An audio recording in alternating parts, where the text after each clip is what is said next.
Oke, hari ini kita kedatangan satu sampel ikan dewasa ukuran 60 cm.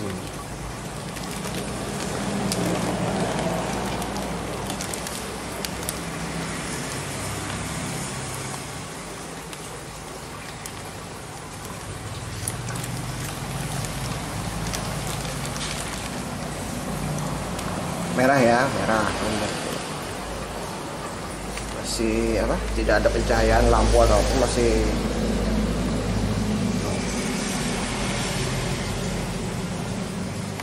Nah, ini akan jadi sampel bagaimana cara menjaga atau mengkondisikan, mengadaptasikan ikan besar yang berwarna merah dari alam supaya bisa konsisten warnanya di dalam tank. Soalnya selama ini banyak buyer yang melihat ikan di dalam box dijual seller, warnanya bagus merah, begitu nyampe dalam tank berubah. Atau ada yang di dalam tank sudah di sell tapi ternyata menggunakan efek lampu, begitu nyampe warnanya berubah.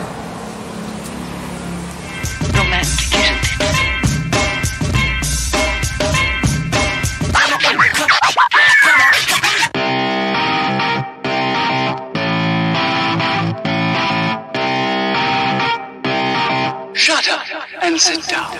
Wow, ya kan, merah sekali ini.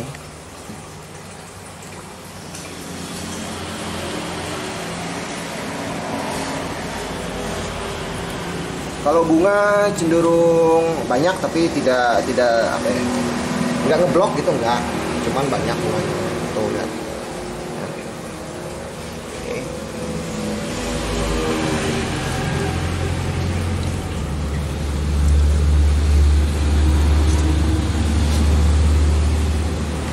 Nah, ini kondisi setelah beberapa jam.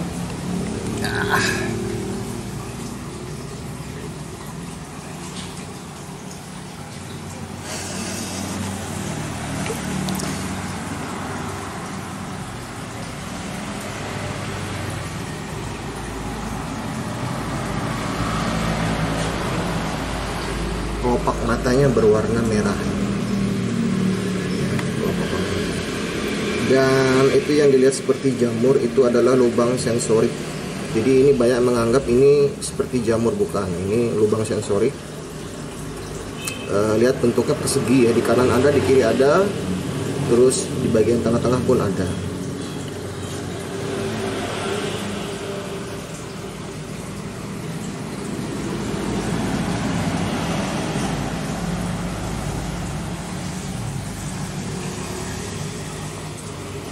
Oke, kita tunggu, kita lihat nanti proses selanjutannya bagaimana. Dari sini Paling nggak sebulan atau 1 bulan atau mungkin lebih, 1,5 bulan, bisa jadi bisa sampai 2 bulan, karena ikan ini pasti melewati proses fase pertama dan kedua ya, artinya ikan harus sakit.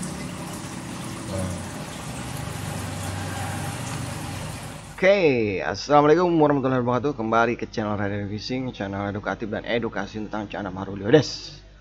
Hari ini kita akan membahas tentang adaptasi ikan red maru yang dewasa. Nah, ini adalah video yang ditunggu-tunggu sejak lama oleh para reseller ya, karena banyak reseller yang memanfaatkan ilmu ini. Mereka ngambil ikan dari Kalimantan dalam kondisi wild WC ya, wild caught atau tangkapan liar. Terus mereka ambil, mereka adaptasikan. Nah, itu banyak yang gagal adaptasi, akhirnya ikannya mati. Nah, ini termasuk rumusan atau rahasia perusahaan sebenarnya, tapi saya share saja sekarang karena sebentar lagi kan akhir zamannya. Bukan sebentar lagi, ini sudah akhir zaman, jadi nanti kayaknya tertinggal itu hanya amal soleh dan ilmu yang bermanfaat. Nah, mudah-mudahan ini bermanfaat buat kalian ya.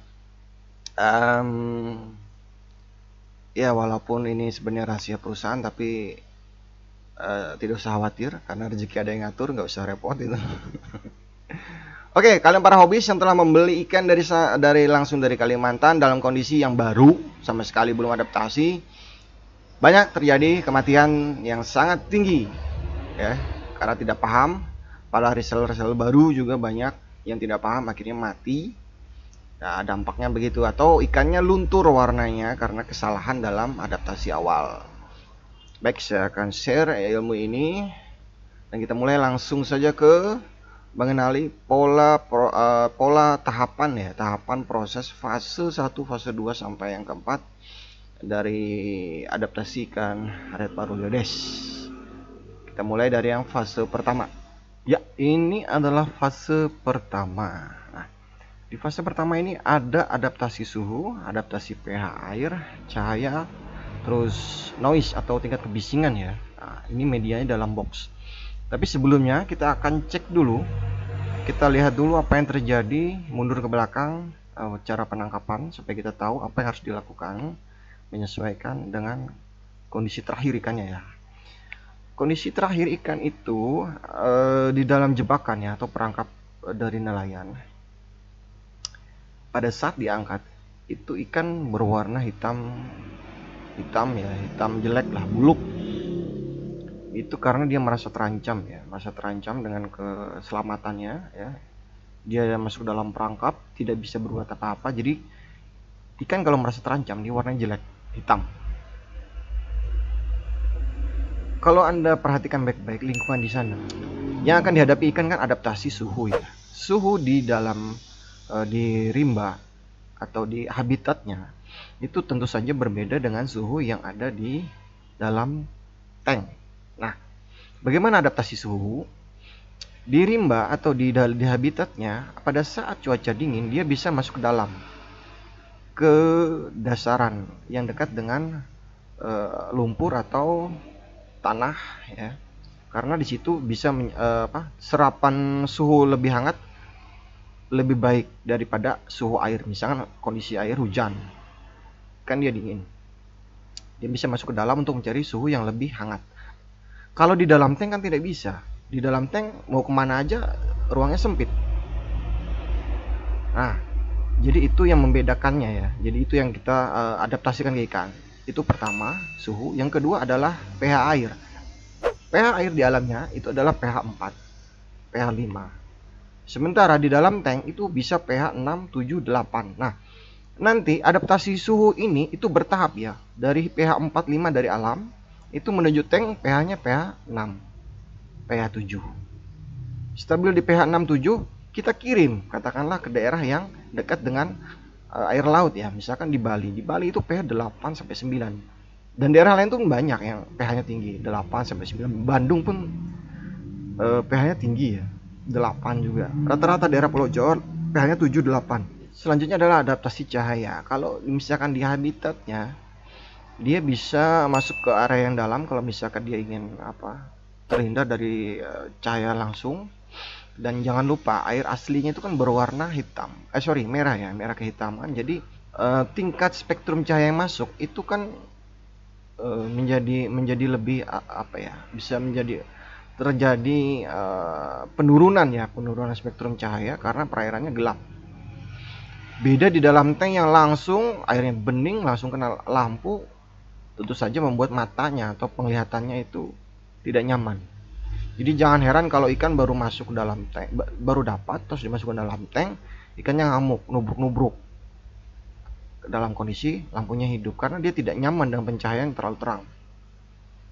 Karena dia tidak terbiasa di habitatnya seperti itu. Terus adaptasi noise atau tingkat kebisingan. Di rimba sana, di habitatnya mana ada suara motor, suara mobil, suara truk, terus suara orang berbincang-bincang. Semua kebisingan itu dia tidak nyaman. Dia memang tidak punya telinga ya, tapi dia punya sensor. Sensor gerak yang terkoneksi melalui getaran air. Nah, hanya kalau misalkan, apalagi tempat saya kan pinggir jalan nih. Ini kendaraan lalu lalang semua bunyinya berisik. Dia tidak nyaman. Jadi ikan stres, ngamuk-ngamuk. Kalau misalkan langsung dari alam kita masuk ke tank. Makanya harus ada proses adaptasi awal dari keempat elemen ini, dari suhu air, pH air, cahaya, sama tingkat kebisingan. Itu kita adaptasikan dalam box. Jadi ikan masukkan dalam box selama 3 hari. Ya, biarkan dia tenang dulu, biarkan dia merasa meraba-raba perubahan suhu yang dia dapatkan, perubahan pH air yang dia dapatkan, dan perubahan cahaya. Jadi kita adaptasikan dalam box 3 hari, kita tutup supaya dia merasa seperti dalamnya ya, gelap gitu. Jadi mengurangi tingkat stres ikan itu. Nah, detailnya adalah suhu, pH air, cahaya, dan tingkat kebisingan. Sekarang memasuki teknis pelaksanaan fase pertama ya. Pertama, siapkan box, air tentunya. Nah, di sini saya menggunakan air hujan ya. Air hujan ya. Saya menggunakan air hujan di sini sebagai bahan dasar airnya yang memang sudah saya treatment di dalam profil sehingga pH-nya bisa menjadi rendah. Nah, pertama kita cek suhu dulu ya. Kita cek suhu dulu. Kebetulan ini air hujan ya, barusan hujan, jadi suhu air cukup dingin, jadi 27 derajat. Idealnya itu ada di 29-30 derajat ya. Antara 29 dan 30 derajat Celcius itu suhu ideal untuk ikan adaptasi. Selanjutnya kita cek pH air. pH air itu sudah mulai ada pergeseran bertahap ya. Dari di alam itu kan pH-nya 4. Nah, itu di dalam box itu airnya sudah pH-nya 5 sampai 6. Jadi bertahap perubahan pH air. Terus kita juga boleh ya, bukan boleh sih, wajib loh, kasih daun ketapang. Nah, daun ketapang ini fungsinya pertama karena dia mengandung tanin. Daun ketapang juga selain menurunkan bisa menurunkan pH air, ini juga mengandung antibiotik yang bagus ya untuk ikan, untuk meningkatkan kekebalan tubuh atau imunnya. Nah, bisa juga ditambahkan dengan penambahan obat kalau misalkan kondisi ikan mengalami luka terbuka ya. Misalnya luka terbuka artinya terlihat cukup jelas lukanya banyak. Biasanya kalau kena jaring itu kan dari sirip ya, sirip bawah, sirip ekor atau bagian kepala itu biasanya rusak. Atau mungkin yang dapatnya dengan menggunakan alat pancing sehingga bibir atau mulutnya agak koyak atau sobek.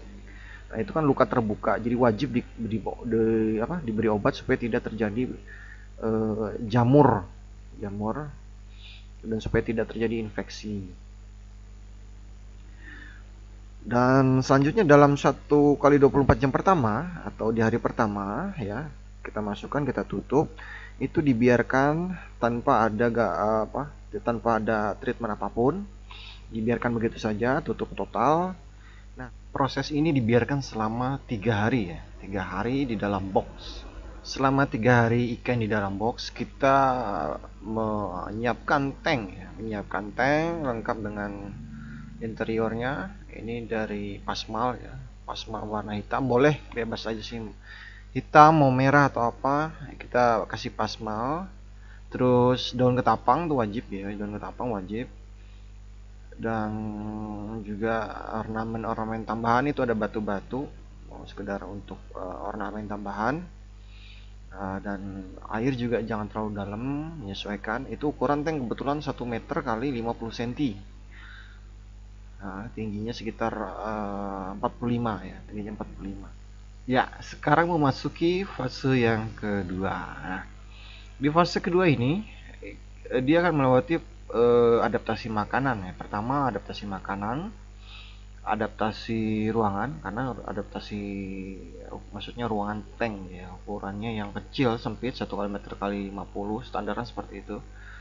Terus ditambah dengan adaptasi cahaya dari tadi matahari menuju cahaya dari lampu LED atau lampu akuarium yang lain. Terus adaptasi mental, nah ini yang paling diperhitungkan pada saat dia naik tank. Jadi semua itu terkoneksi menjadi perform secara keseluruhan dari warna dan mental ya. Nah, ini adalah reaksi awal pertama kali ikan masuk ke dalam tank. Nanti detailnya akan saya sebutkan seperti apa tingkah lakunya. Nah, di terakhir fase kedua itu akan memasuki ikan akan mengalami sakit velvet untuk pertama kalinya ikan pada saat dari diambil sampai masuk tank. Ini sakit pertamanya. Nah, kebanyakan kalau misalkan si buyer yang ada di luar Pulau Kalimantan, begitu dia membeli ikan baru, fase sakit ini, begitu dia memasuki fase sakit, panik, akhirnya salah langkah dan mati. Itulah fakta-fakta yang sering terjadi dibayar begitu dia membeli ikan WC ya, wild caught atau tangkapan liar. Dia tidak mengalami proses adaptasi seperti ini, langsung diambil dikirim ke Jawa, dan ikan tuh memang hidup dia masih tahan, cuman begitu dia kaget langsung di sana pH-nya jauh sekali, suhunya jauh sekali perbedaannya, akhirnya dia kaget. Velvetnya langsung cepat sekali ya proses velvetnya. Nah biasanya velvet yang normal itu dia 2 minggu, seminggu sampai 2 minggu, maksudnya setelah seminggu dan waktu 2 mingguan lah itu akan dimasuk velvet. Nah kalau di Jawa begitu velvet panik akhirnya salah langkah mati ikannya, itu yang sering terjadi. Nah, silakan ikuti langkah-langkah ini, diperhatikan supaya ikannya tidak mati. Oke, kita memasuki teknis pelaksanaan fase kedua.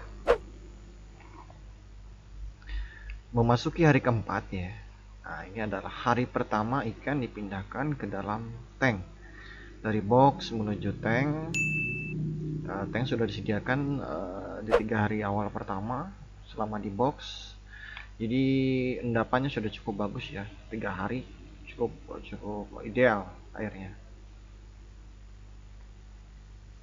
Selanjutnya kita akan menunggu reaksi ikan di hari yang pertama, kedua, dan ketiga.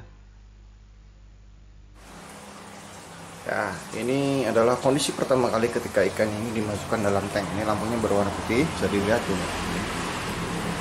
Jadi dia seketika berubah warna jadi warna ke oranye-orangan, dan dia diam di satu posisi ya, daripada dia dijatuhkan dia diam di satu posisi.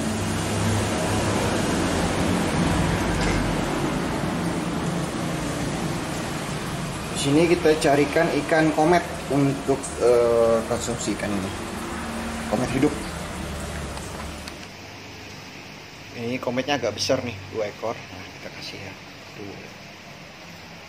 warna masih original.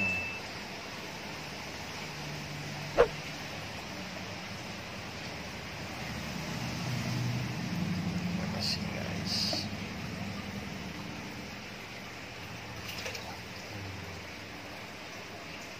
Tambahin lagi.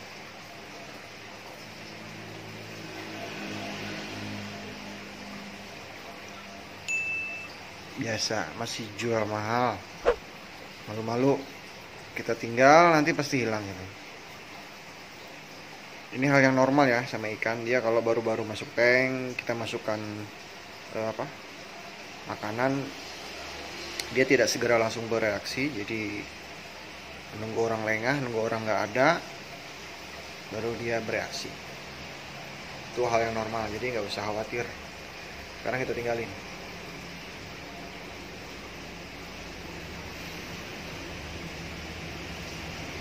Oke, ini hari kedua ya. Jadi anak ikan tadi diambil apa? Oke, ini hari kedua ya, dan anak ikan sudah nggak ada. Kayaknya dimakan ini sama ikan ini dimakan. Kalau masih stabil, selanjutnya kita belikan lagi tuh. Ini agak lebih besar. Tapi kita kasihnya satu-satu ya, jangan sekaligus, kasih satu-satu. Kalau kebanyakan nanti takutnya dia muntah. Oke, kita masukkan di situ. Masih lampu, kita menggunakan lampu berwarna putih polos. Tuh udah, bayangannya kan kelihatan tuh putih polos.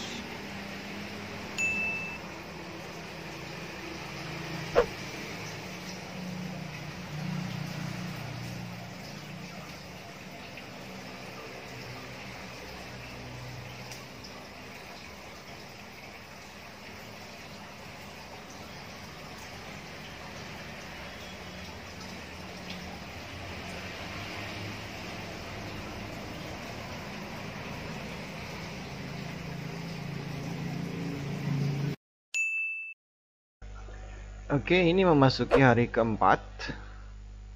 Kita lihat ikan sudah bereaksi ya. Memang kalau pendekatannya tepat, ikan itu dalam waktu singkat bisa stabil ya, mentalnya bisa bagus. Nah, karena pendekatannya tepat dan bertahap semuanya, tidak langsung Nah, inilah prosesnya, sudah masuk hari keempat. Ini beberapa sudah sekitar 1 minggu ya, 1 minggu. Lihat sudah bereaksi, kasih udang besar. Oke, warnanya merah, masih merah ya. Lampu kita masih menggunakan lampu putih, tidak ada lampu lain ya.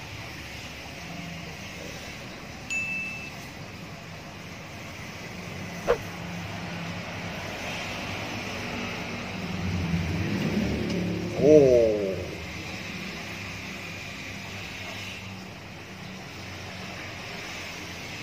mantap.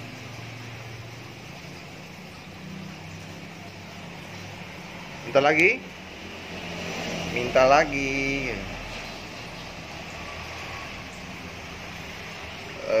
Bekas luka di mulut sudah mulai menghitam.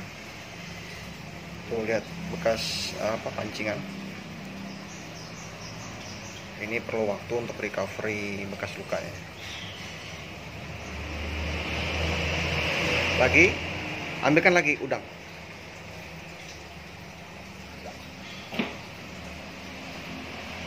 Jadi ini kita kasih makanan hidup kemarin untuk memancing atau menstimulus selera makannya, sampai dia mau dikasih udang yang mati. Oh, ini nggak ada kenyang-kenyang ya, masih lapar nih. Oke.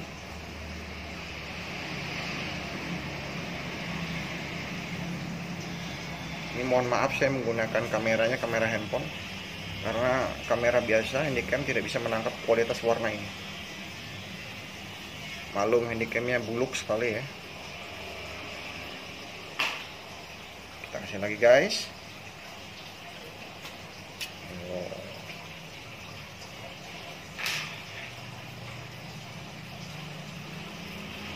Cukup 2 ekor udang besar dalam 1 hari supaya tidak terlalu kekenyangan dan dia juga tidak terlalu lapar. Karena setelah ini dia akan memasuki fase yang kedua atau velvet pertama, sakit pertama. Kita menunggu sampai dia kena velvet.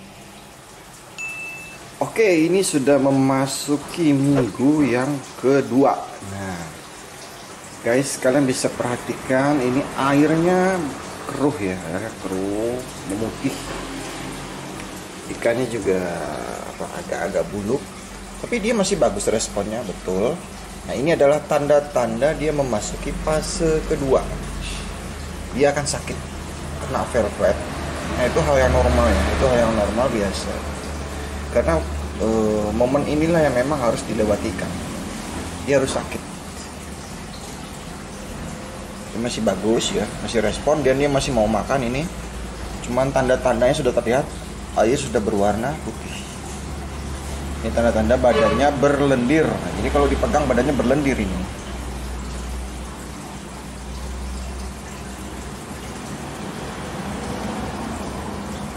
Nah, mata ini adalah hal yang paling mudah kita amati nanti kalau misalkan tingkat lendirnya makin parah, velvetnya makin parah, dia akan jadi memutih atau CE ya, cloud eye katanya nanti. Nah, ini belum sampai ke situ, masih bening, dia masih respon. Nah, kita biarkan aja dulu ya. Ini dia suka mengambang di atas permukaan air, terus air memutih, itu ciri-ciri dia memasuki fase yang kedua atau velvet, kena velvet dulu. Setelah itu kita sembuhkan dari velvet, baru dia sudah stabil dan dia akan muncul performance terbaik dia. Setelah itu baru bisa dijual. Jadi inilah tahapan-tahapannya. Salah satu ciri-ciri ikan ini sudah mulai tidak begitu selera dan makan ya. Ini jelas satu ciri-ciri ikan ini mulai sakit. Lihat, makannya diabaikan. Biasanya dia agresif, tapi diem, mojok kayak gini.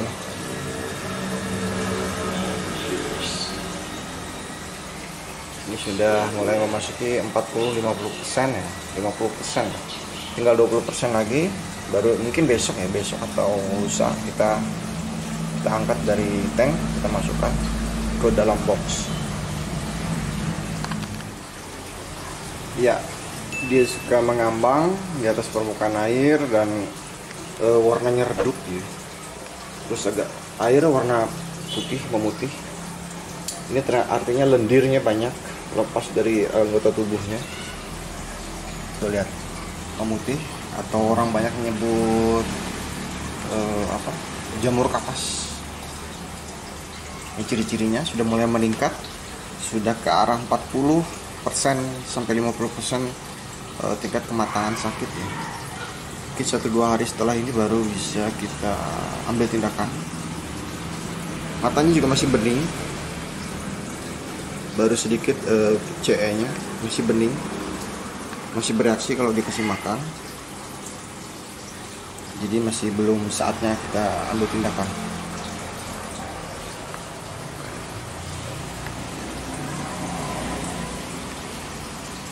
Oke, tunggu next video untuk bagian kedua ya. Cara penyembuhan velvet awal untuk fase kedua. Tunggu aja video lanjutannya. Ini dulu yang pertama, sambil kita beberapa hari ke depan untuk menunggu ini benar-benar matang.